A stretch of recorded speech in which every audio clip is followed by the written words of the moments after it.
China is one of the world's superpowers when it comes to the economy, military, science and innovation. Even at this summer's Olympic Games, they finished joint first with the USA for gold medals and second for overall medals with 91. This led to many people wondering how they were so dominant at the Olympics. However, when it comes to men's football, China have been a big disappointment when you consider their size and potential. The women's team have been successful and have been Asian champions 9 times and almost always qualify for the World Cup. At this year's Asian Cup, the men's team were knocked out at the group stage without scoring a single goal. They also haven't qualified for the World Cup in over 20 years and sit bottom of their World Cup qualifying group. This has led to many people wondering why are they so bad at football. It was only around 10 years ago that China's President Xi declared they wanted to make China a powerhouse of global football with a team capable of competing for the World Cup. Billions were spent bringing top players to the Chinese leagues and building football schools and pitches around the country. This hasn't borne fruit so far. It's also more apparent when you compare China to its neighbours South Korea and Japan. For example, Japan set out a roadmap to be the world champions by 2050. They would do this by increasing the amount of football players, coaches, staff, referees and supporters in the country and making the Japanese Football Association one of the top 2 in the world by 2030.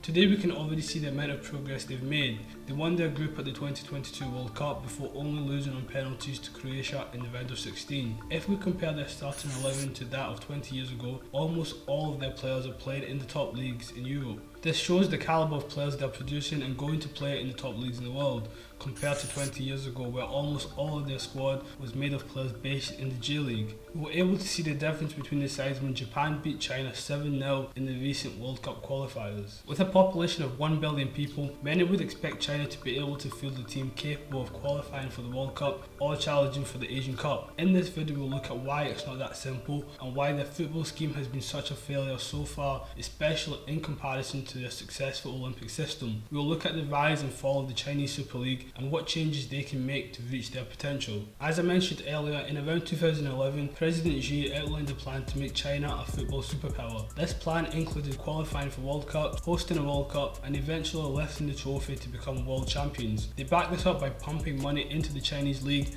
and buying some of the world's top players to play in the Chinese Super League. This included players such as Oscar, Hulk, Carlos Tevez and many more. A lot of these players were bought for large fees and were paid a huge amount of money to play in China. The Chinese Super League spent $451 million on transfers in 2016. This made it the 5th highest spending league that year. The idea behind this was to increase interest in football within China and bring more global eyes to the Chinese Super League, similar to what we're seeing in the Saudi Pro League today.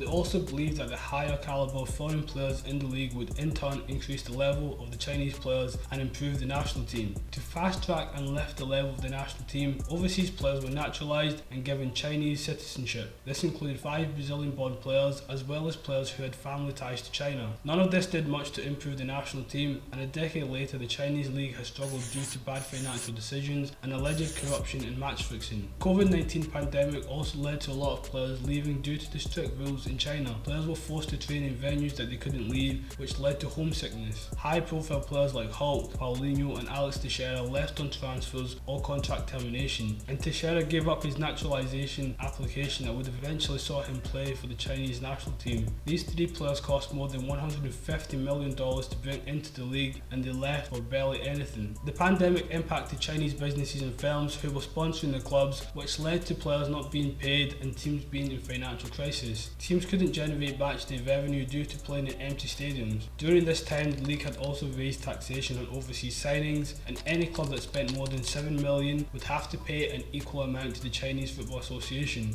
This led to clubs cutting spending on foreign players, and this meant less fans turned up to watch games and less money from sponsorship. This led to many clubs folding, including Jiangsu and Shenzhen. According to reports since 2020, 39 clubs have dissolved in China. It's fair to say that China's 2050 project isn't going to plan. Their chances of hosting the World Cup seem low at the moment, and they aren't producing the players of high enough quality to compete in their own continent, let alone on the world stage. The issues with China's Super League are only one part of why the national team isn't doing well. Let's look at some of the other reasons why China are doing terrible at football. The first point we need to address is the belief that with a population of 1 billion, China should be able to have a strong football team. However, it's more complicated than this, as the population of a country is irrelevant. We need to look at how many people participate or play the sport and how many people make up the football community in the country. This includes players both amateur and professional, fans, referees and coaches. All the top football countries have a large percentage of their population in the country that are part of the football community, giving them a large pool of people to choose from within their population. Even small countries like Croatia, Uruguay, Sweden or Portugal, who all have relatively small populations but are able to have strong national teams almost every generation, who qualify for international tournaments and sometimes compete to win. According to FIFA, at the end of the 23-24 season, Italy had 25 million people who were fans of a Serie A club. With a total population of 59 million, this accounts for around 42% of the total population of Italy. There are also over 1 million registered footballers in Italy according to the Italian Football Federation. This includes youth football, amateur, young professionals and professionals. In England and Germany there are over 2 million registered footballers with thousands of leagues and teams in these countries. According to reports, there are around 710,000 registered footballers in China. This is lower than a lot of European countries despite China having a much larger population. If we compare China to their neighbours South Korea and Japan, they still have lower participation despite a higher overall population. In Japan there are over 834,000 registered players. In South Korea there are over 1 million people that play football, but only 31,000 of those are registered. As we can see, the total population of a country doesn't necessarily matter in regards to how good they should be at football. It's more important how many people play football and are passionate about the sport. For a country to be successful at a team sport, it takes at least 3 generations of participation. First generation will be the fans and supporters who fall in love with the sport and pass that passion on to their kids. The second generation becomes the coaches that they never had growing up and who help develop the third generation, who are the good players that the country has. Simply having a large amount of participants won't create success either, because football is a sport that requires passion and love for the game due to the many highs and lows that players and coaches face. We can see this with the United States, which has more kids participating in football than anywhere else in the world. Although their women's team is successful, this doesn't translate to success for the men's team, as football just isn't the most popular sport in the country and the best athletes usually go and play other sports. Unlike most countries in the West, China follows a Soviet style system when it comes to developing athletes. Most of their top athletes and Olympians come from their sports academy system. Local talent scouts are given the job of testing and identifying potential athletes from as young as 6 years old. These tests can include stamina, strength, x-rays, as well as measuring the size of their limbs and bone density. The child's parents may even be assessed to determine which kids will have the required advantages for certain sports and predict future growth. Many of the athletes in these schools are second generation, as their parents may have met whilst they were students. This means many second generation students are the results of 2 genetically gifted individuals with good athletic traits. Once these children are selected, they are given a sport which will suit their attributes. For example, a kid with a long wingspan may be chosen for weightlifting or swimming, or a kid with a lot of flexibility may be chosen for gymnastics or diving. They will live and train 6 days a week at the sports school. Many of the kids come from poor backgrounds, and becoming a professional athlete is a way to help their families. China mainly focuses on sports that require a lot of repetition and routine. This is probably why China does well at a lot of individual sports rather than team sports, which are unpredictable and require creativity. Almost 75% of all the Olympic gold medals China has won since 1984 have been in 6 sports: table tennis, shooting, diving, badminton, gymnastics and weightlifting. The only team sport that China has achieved a gold is the women's volleyball. When it comes to team sports, the kids at these schools also need to want to be there.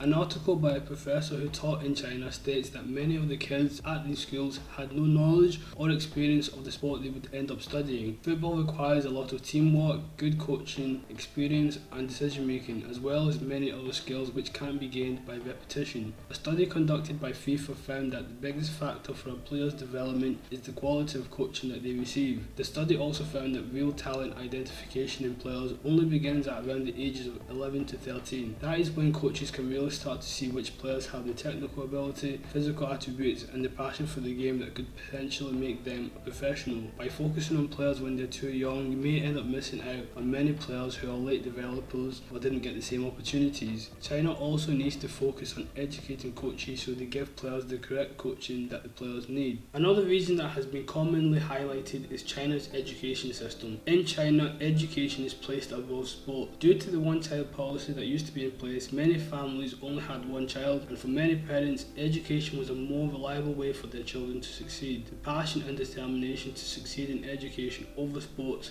has caused an issue when it comes to developing elite athletes and footballers. In America and Europe, it's possible for kids to pursue an athletic career and an education. In America, athletes can get scholarships to top universities and get a degree. In Europe, academy football teams place a huge importance on education. Many clubs will have partnerships with local schools, and some clubs such as Man City pay to send their players to private schools where they can receive the best education and be placed on a personalised training module. In China, the college admission test called Gaiko is the only method of acceptance used, and it's known to be notoriously difficult. This creates a lot of pressure for kids, and students will spend a lot of time preparing for this by going to school as early as 7 AM until 4 or 5 PM and attending night classes in the evening. As you can see, this doesn't leave a lot of time for playing sports. As I mentioned earlier, many families only had one child, and pursuing a career in football or sports is very risky. Players can get injured, forcing them to quit sports, and they may not have much to fall back on. This is why education is viewed as a safer bet, and many parents would discourage their children from pursuing a career in football. On the other hand, Japan and South Korea also value education very highly, and the high school examinations are also very difficult, yet both countries are able to produce high-level footballers and athletes. Both countries are passionate about baseball and football, which are both team sports, and they do relatively well at both. From what I've read from people from these countries, it seems as though this is due to the culture in these countries. Japanese culture is known for valuing teamwork and collectivism. Individualism is often frowned upon. Although China is generally one of the most collective societies, the fact that China had the one-child policy for so long, and many kids being an only child, this may have negatively impacted them when it comes to the team sports.